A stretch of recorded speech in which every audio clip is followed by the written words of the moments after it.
안녕하세요. 오늘 여러분과 함께 살펴볼 자료는 대한민국 정책브리핑 뉴스 기사입니다. 중장년층, 특히 만 40세 이상을 위한 재취업 지원이 좀 대폭 확대된다는 소식인데요. 네, 그 중에서도 한국폴리텍대학의 신중년 특화 과정 강화 내용을 중심으로 정부의 새로운 움직임을 좀 자세히 들여다보겠습니다. 자료를 보면요. 우리 사회의 중요한 축이었던 제2차 베이비붐 세대, 이분들의 은퇴가 이제 현실화되면서 경력 전환 지원이 시급하다, 이런 지적이 있네요. 정부가 그래서 구체적으로 어떤 지원책을 내놓았는지, 또 이게 여러분의 경력 경로에는 어떤 의미가 있을지 그 핵심만 빠르게 한번 짚어보죠. 우선 딱 눈에 띄는 건 역시 그 규모 확대인 것 같아요.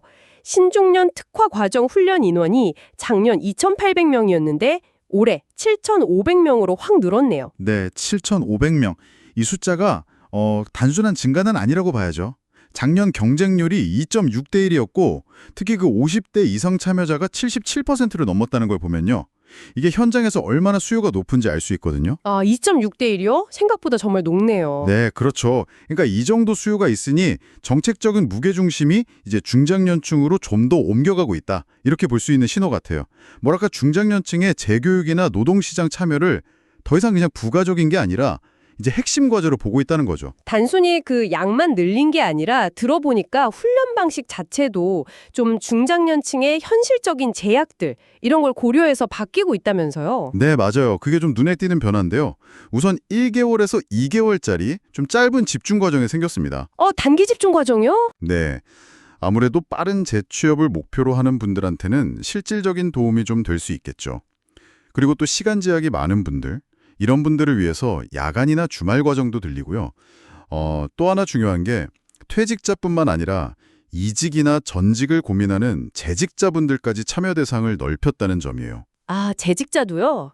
그건 정말 문턱을 많이 낮춘 거네요. 그렇죠. 더 많은 분들이 좀 부담 없이 필요한 기술 훈련을 받도록 하려는 의도가 보입니다. 훈련 문턱을 낮추고 내용을 좀 현실에 맞게 바꾸는 것도 중요한데 사실 제일 중요한 건 결국 그래서 취업으로 이어지나 이거잖아요. 이 부분에 대한 고려도 좀 구체적으로 나와 있나요? 네, 바로 그 지점인데요. 그래서 중장년 경력 지원 사업과의 연계를 강화하는 게 중요해지는 겁니다. 훈련으로 배운 기술을 실제 현장에서 한번 써볼 기회를 제공하는 거죠. 현장 경험 기회군요. 네, 이 사업 지원 규모도 기존 900명에서 올해 2,000명으로 꽤 늘렸어요. 참여하시는 분들은 최대 3개월 동안 월 150만 원 정도 수당을 받으면서 현장 경험을 쌓고요. 기업 입장에서도 참여자 한 명당 월 40만 원의 지원금을 받으니까 서로 부담을 좀 덜 수 있는 거죠.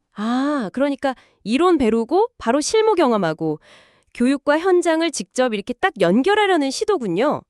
훈련 따로 취업 따로가 아니라 이걸 하나의 흐름으로 만들려는 그런 설계로 보이네요. 네, 딱 그렇게 보셔야 해요. 훈련을 통해서 일단 새로운 기술 역량을 갖추고 그다음에 경력 지원 사업을 통해 현장 감각을 익히고 최종적으로는 좀 안정적인 일자리를 찾도록 돕는 종합 지원 패키지를 만들려는 거죠. 기사에서도 이걸 통해서 중장년분들이 쌓아온 경험에 다다가 새로운 기술을 더해서 정말 일할 맛 나는 인생 2막을 열도록 지원하겠다. 이런 정부의 목표를 강조하고 있더라고요. 네, 오늘은 이렇게 중장년 재취업 지원 확대 소식, 특히 폴리텍의 신중년 특화 과정 개편하고 경력 지원 사업 연계 강화 내용을 중심으로 좀 자세히 살펴봤습니다.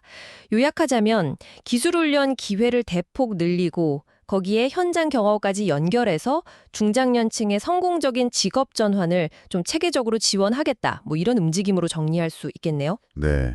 근데 여기서 한 걸음만 더 나아가서 생각해 볼 지점이 좀 있는 것 같아요. 어떤 점일까요? 이런 정부 주도의 지원 확대가 단순히 개인의 재취업을 넘어서서요. 우리 사회 전체의 그 고령화 문제 대응이라든지 아니면 급변하는 산업 구조 속에서 인력 미스매치 문제 해소, 이런데 장기적으로 과연 어떤 역할을 할 수 있을까 하는 점이죠. 단순히 일자리를 제공하는 걸 넘어서 이 숙련된 중장년 인력의 가치를 우리가 어떻게 다시 평가하고 활용할 것인가 하는 좀 더 큰 질문하고도 연결될 수 있을 것 같거든요. 이 부분은 오늘 들으신 여러분께서도 한번 곰곰이 생각해 보시면 좋겠습니다.